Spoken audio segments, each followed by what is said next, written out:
Bienvenue sur mon podcast. Mon nom est Catherine Solaris et ici je partage avec vous mes expériences personnelles. Contrairement à ma chaîne YouTube ou à mes livres et formations où je présente plutôt des notions et de la théorie. Donc si vous avez envie d'entendre des expériences vécues et des réflexions sur le domaine de l'ésotérisme, de la spiritualité et du développement personnel, vous êtes à la bonne place.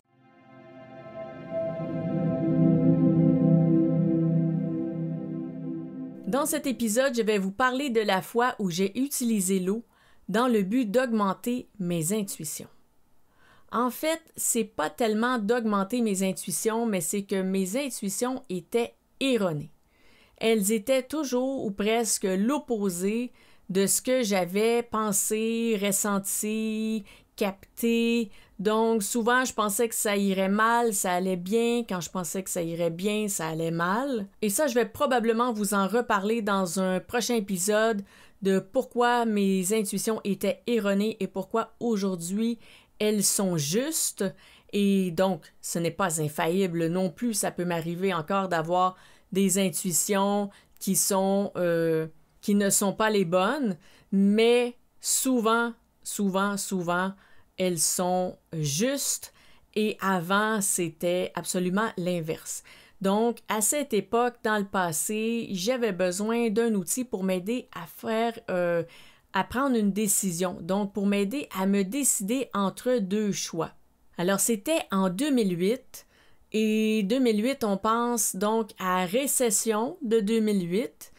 Alors, normalement, avant, les années précédentes, j'avais toujours de l'extrême facilité à me trouver un emploi.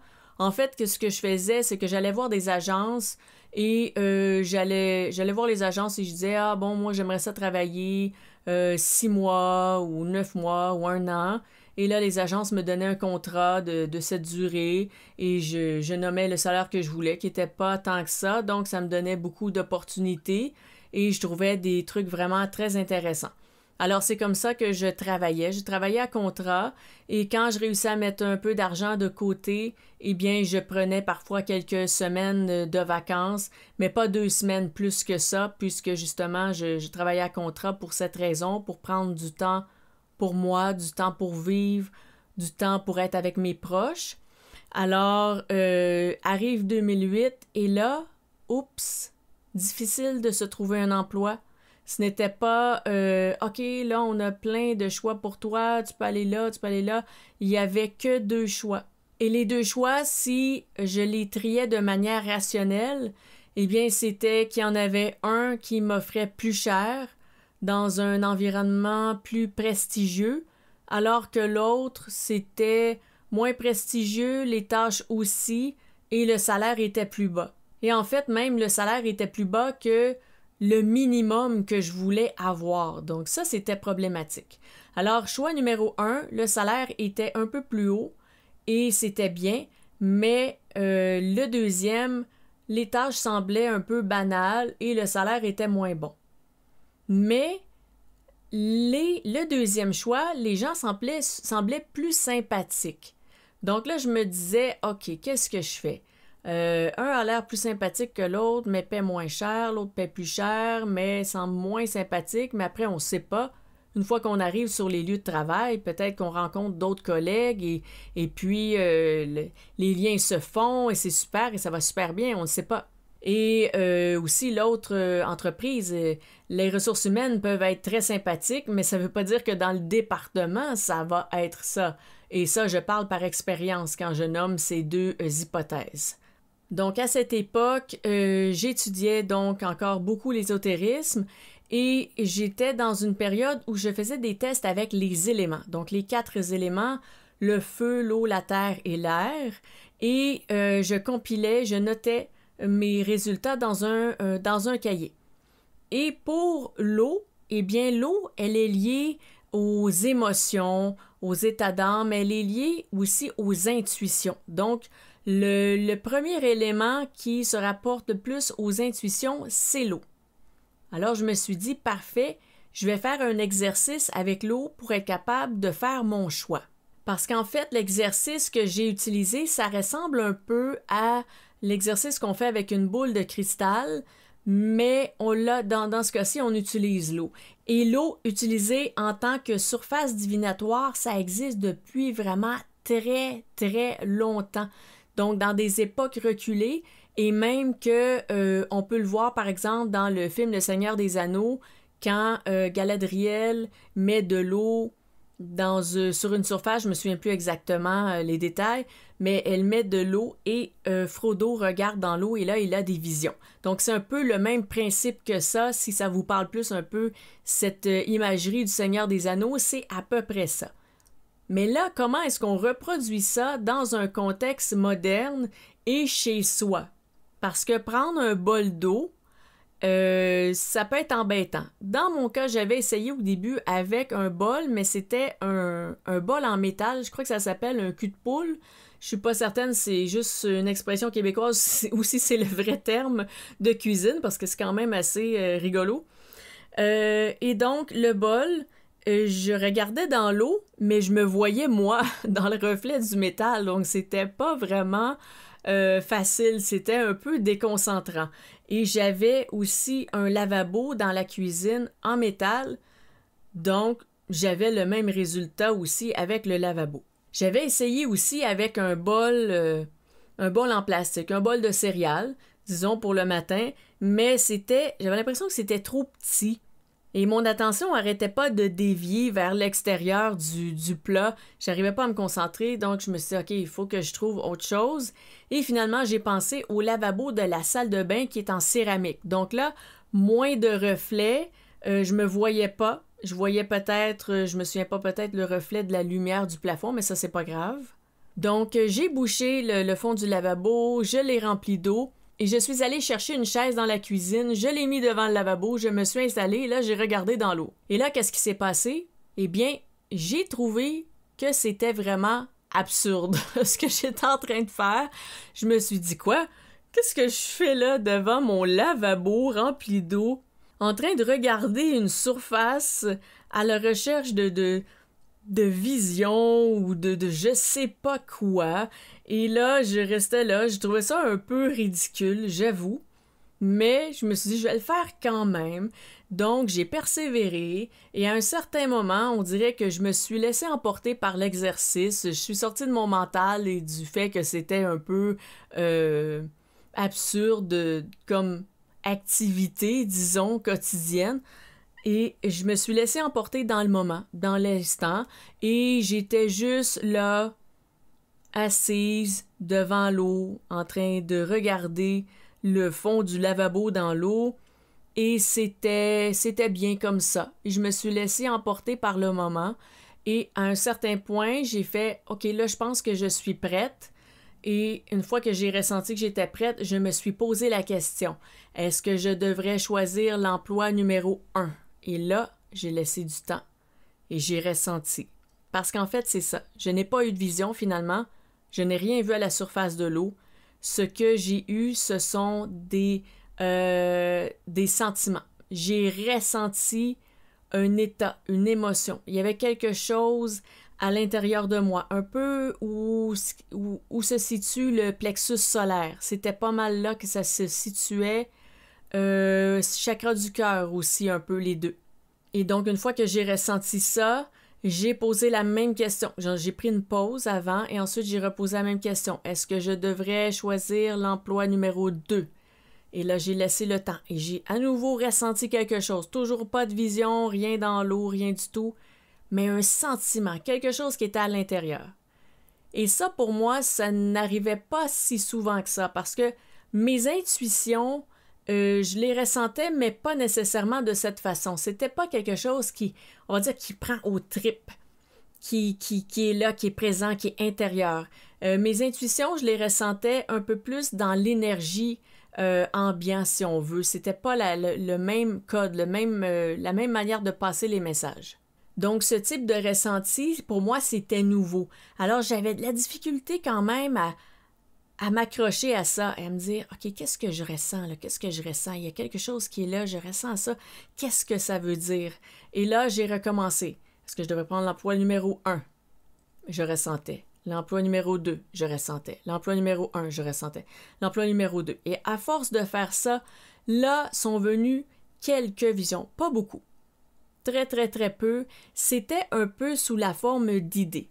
C'était un peu comme un... C'est comme si je me projetais dans l'avenir, dans le futur, avec cet employeur et que là, je voyais une scène. Ah, OK, il fait ça, il dit ça. Il réagit comme ça. Et ensuite, l'autre, là, non, lui, il fait pas ça. Ça se passe autrement. Ah, OK, là, c'est pas une dynamique de patron à employé, là, c'est plus un travail d'équipe. C'est plus un travail de département. OK, c'est différent. Et là, c'est comme ça que j'arrivais à faire la part des choses. Et finalement, même si c'était intérieur et que c'était là présent, j'avais quand même de la difficulté à décoder ce qui était là parce que je n'étais pas habituée d'avoir ce type d'intuition qui finalement sont de vraies et véritables intuitions parce qu'aujourd'hui, quand j'en ai des intuitions, ça ressemble beaucoup à ça. Et même si c'était faible et que je me disais oui, je pense que c'est le deuxième employeur, c'est le deuxième, mais j'hésitais, mon mental se battait aussi beaucoup avec tout ça.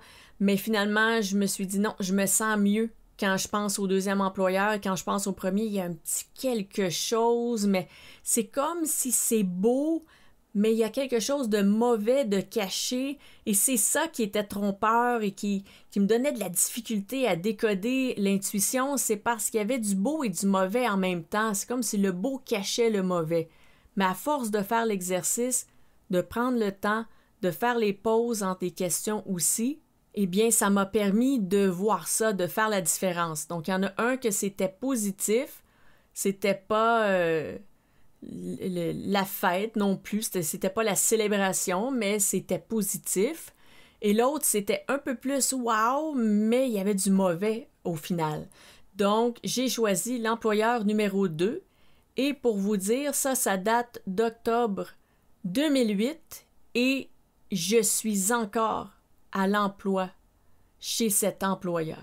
Aujourd'hui, en date début d'année 2023, je travaille encore là.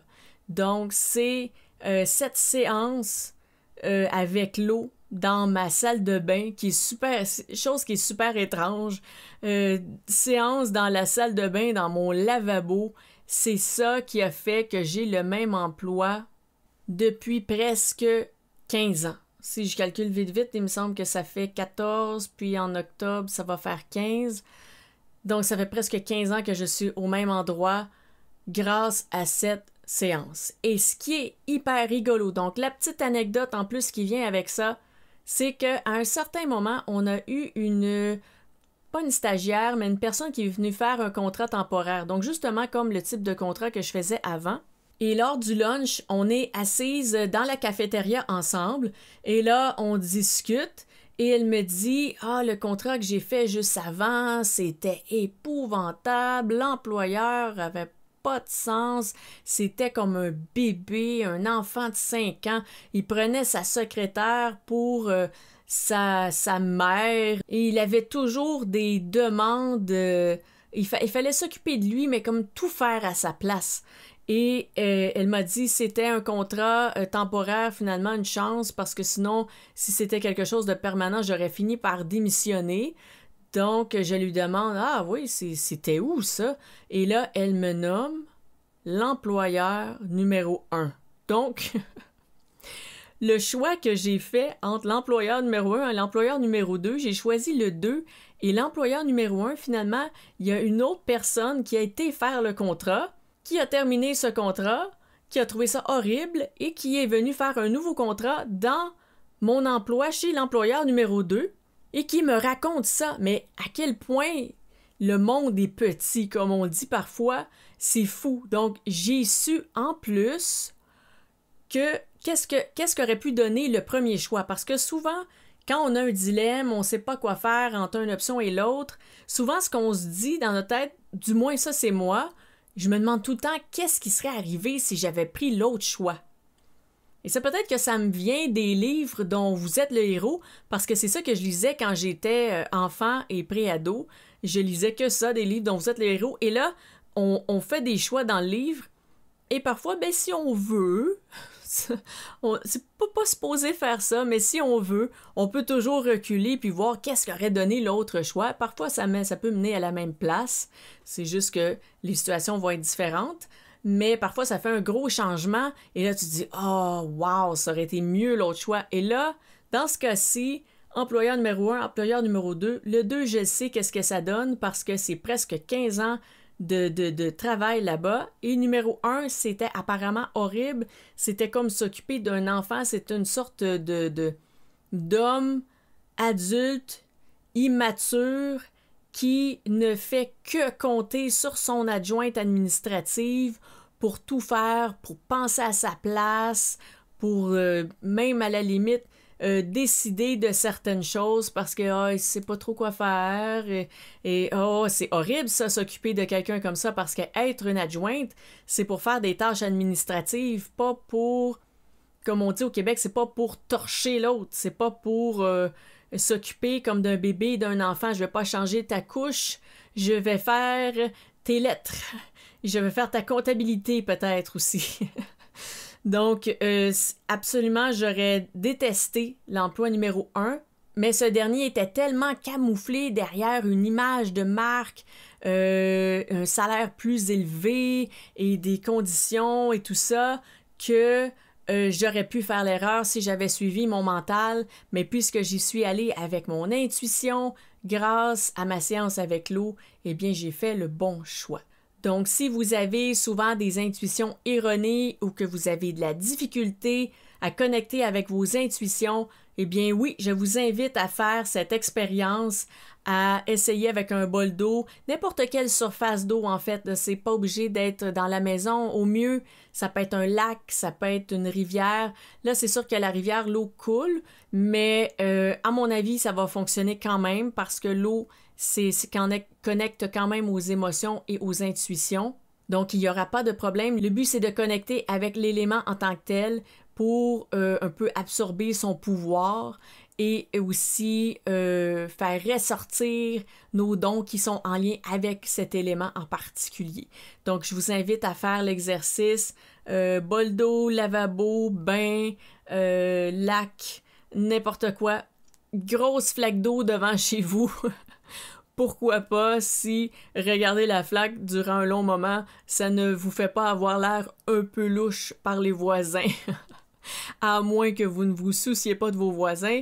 Mais bref, je rigole, mais tout ça pour dire que oui, c'est un exercice un peu étrange, mais ça fonctionne et dans mon cas, le résultat est vraiment très clair et il a même été précisé à quel point que c'était le bon choix à faire. Je vais très probablement vous reparler des intuitions. Je ne sais pas encore si ce sera dans une vidéo sur YouTube parce que les vidéos YouTube, c'est plus des notions. Donc, j'explique des choses. Donc, peut-être que ce sera dans une vidéo YouTube où j'explique des notions sur l'intuition ou ce sera un épisode de podcast où je vais reparler plus d'un côté plus expérimental, plus de cas vécus à propos des intuitions, mais c'est clair qu'il va y avoir d'autres informations que je veux vous partager sur le sujet des intuitions. Et pourquoi? Eh bien, c'est parce que j'avais moi-même des intuitions erronées. Presque toute ma vie, j'ai eu des intuitions erronées ou pas d'intuition du tout. Mais maintenant, ça fonctionne et ça m'enligne directement au bon endroit. Et ce sont des endroits ou des situations ou des personnes que je n'aurais pas pu prévoir. J'aurais pas pu imaginer, par exemple, rencontrer telle personne et qu'ensuite ça m'amène à tel autre endroit. Ce sont des filons, des fils qui se tracent, une toile qui se trace au fur et à mesure. Les intuitions, quand on les ressent et on les suit, c'est ça que ça donne comme résultat. C'est beaucoup plus fluide et on vit des choses auxquelles on n'aurait pas pensé et ce ne sont que des choses positives. Donc, je veux vraiment vous reparler de ça parce que si ça peut aider des personnes à reconnecter avec leur véritable intuition, ça me fera grandement plaisir de vous aider là-dessus. Alors d'ici à un prochain épisode, eh bien, je vous dis à la prochaine.